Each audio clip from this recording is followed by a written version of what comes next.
So hello guys, once again welcome to my channel. So इस video में मैं आपको ना कुछ ऐसी चीज़ें बताने वाली हूँ जो चीज़ें आपको इंटरव्यू में अवॉइड करनी है। सबसे पहले मैं आपको अपने बारे में बता देती हूँ।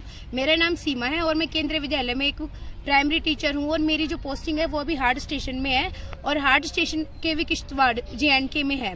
तो मैं अभी आपको कुछ ऐसी चीज़ें बताती हूँ जो चीज़ें आपको इंटरव्यू के दौरान मतलब अवॉइड करनी चाहिए। ये चीज़ें तो बहुत लोग बता रहे हैं कि भाई ऐसे करिए वैसे करिए, लेकिन मैं आपको कुछ ऐसी इंपॉर्टेंट चीजें बताने वाली हूँ जो आपको अवॉइड करनी चाहिए ड्यूरिंग योर इंटरव्यू। चाहे आप TGT का दे रहे हैं, PGT का, PRT का, डजंट मैटर। चीज है आपके कपड़े, जो आपकी ड्रेस होने वाली है, तो आपको जो भड़कीले रंग होते हैं वो अवॉइड करने हैं। आपको एक बिल्कुल फॉर्मल लुक में जाना है। फॉर एग्जाम्पल आपको मतलब अगर मैं मानती हूँ कई लोगों पे मतलब डार्क कलर सूट करते हैं, लेकिन आप अपने हिसाब से फॉर्मल ड्रेस आपको चूज करनी है कि आपको क्या पहनना चाहिए। जैसे आप सूट पहन सकते हैं, नीचे जूती आप पहन सकते हैं, लड़के जो होते हैं वो पैंट कोट और फॉर्मल शूज वो डाल सकते हैं। तो आपको अवॉइड करना है, भड़कीले कपड़े आपको बिल्कुल नहीं पहनने हैं, ज्यादा चमकीले और ओवर मेकअप भी नहीं करना है, ठीक है। उसके बाद है पूरी बातें सुने, यानी कि जो आपका इंटरव्यू ले रहा है वो आपसे कुछ पूछ रहा है तो आपको ये नहीं है कि आप उसकी बात पूरी होने से पहले ही आप जवाब दे रहे हैं। नहीं, आपको उसकी बात पूरी ध्यान से सुननी है, उसके बाद ही आपको मतलब जवाब देना है। पहले उसकी बात ध्यान से सुनिए तब रिप्लाई कीजिए।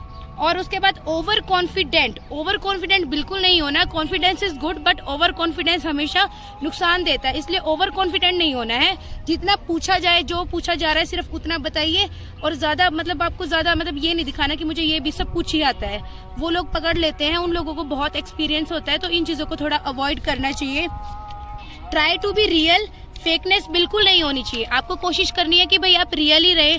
आपको मतलब ये नहीं है कि आप उसके सामने अपनी जो आपकी रियल पर्सनैलिटी है आप वही दिखाइए। अगर आपका नेचर जोली है तो आप अच्छे फनी वे में बात कर सकते हैं, और अगर आपका नेचर थोड़ा शांत रहे, मतलब कि आपको रियल रहना है, फेक बिल्कुल नहीं होना है।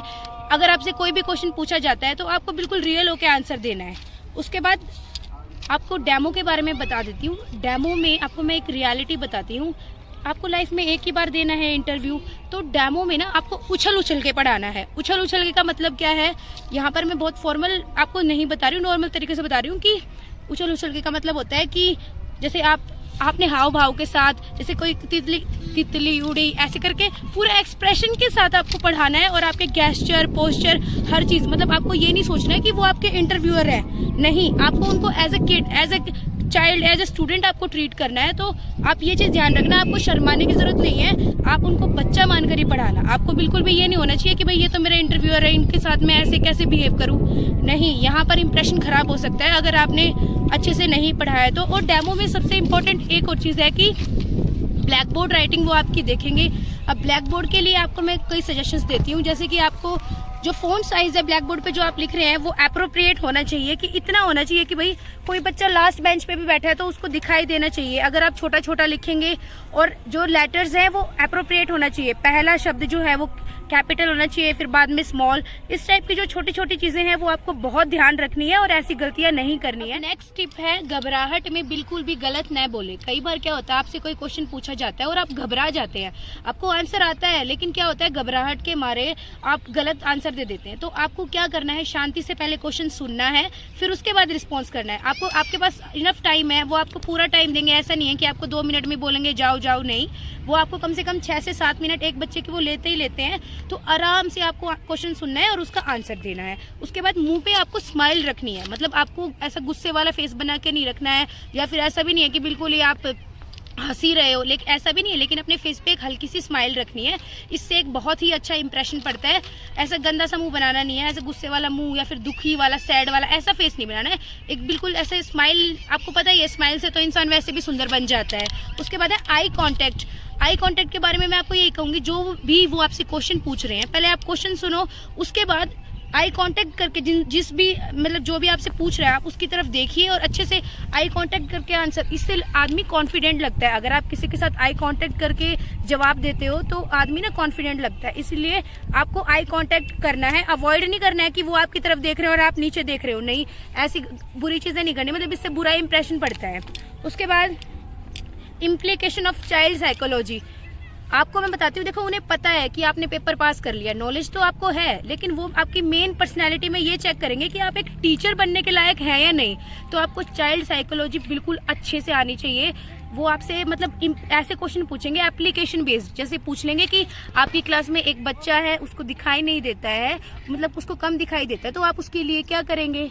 या फिर एक बच्चा है आपकी क्लास में, वो चोरी कर रहा है, आपने उसे देख लिया, तो आप उसको कैसे सुधारेंगे?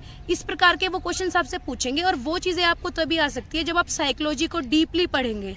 उसके बाद हाँ, आपसे वो एक क्वेश्चन पूछेंगे कि आपका इतना अच्छा स्कोर है, तो आप डीएसएसबी में क्यों नहीं जा रहे हो, आप केवी को क्यों चूज़ कर रहे हो? तो आपको ये कहना है कि सर हाँ, डीएसएसबी भी अच्छा है, बट मेरा जो ड्रीम जॉब है वो केवीएस ही है, क्योंकि केवीएस जो है वो टीचर्स को अलग अलग स्टेट्स में जाने का और मतलब बहुत सारी जगह एक्सप्लोर करने का, नई नई चीज़ें सीखने का मौका देता है।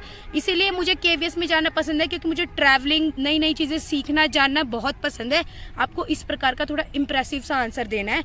ये नहीं है कि आप कहोगे कि नहीं यार, डीएसएसबी में नंबर नहीं आया तो इसलिए मैं केवी में जा रहा हूँ। ऐसे जवाब नहीं देने हैं। आपने बोलना है कि केवीएस तो मेरी ड्रीम जॉब है और केवीएस बहुत अच्छा एक्सपोजर है आप लोगों के लिए।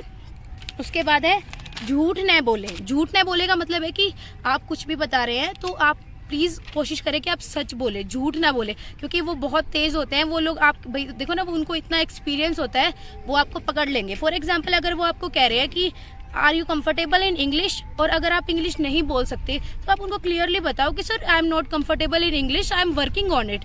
भाई मैं अभी सीख रहा हूँ, भाई मुझे ऐसा एक्सपोजर नहीं मिला कि भाई मैं इंग्लिश बोल सकूँ, बट आई विल ट्राई और I am working on it. One day I will be perfect. एक दिन मैं परफेक्ट हो जाऊंगा, मतलब स्पीकिंग में।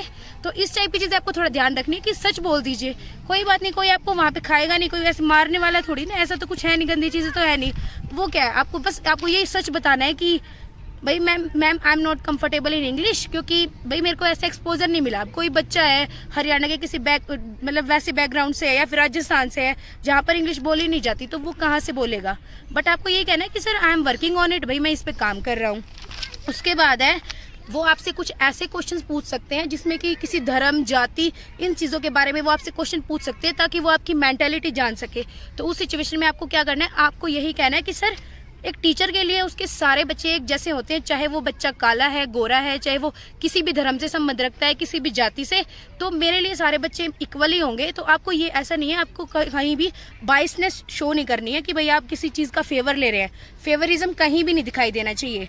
उसके बाद है मारना पीटना, तो बिल्कुल अवॉइड करना है। मारना पीटना जो है वो केवीएस क्या डीएसएसबी में भी हर जगह मतलब कि अलाउड ही नहीं है एक तरीके से। तो आपको किसी भी सिचुएशन में बच्चे को मारना तो है ही नहीं। आपको सीधा यही कहना है कि भाई, जैसे मैं आपको एक एग्जांपल देती हूँ, वो आपको बोलेंगे कि अच्छा, अगर एक बच्चा आपने देखा, आपने अपनी आंखों के सामने देखा कि वो चोरी कर रहा है, तो आप क्या करेंगे उस सिचुएशन में? तो कुछ लोग होंगे बोलेंगे कि सर मैं उसको 2 थप्पड़ लगाऊंगा।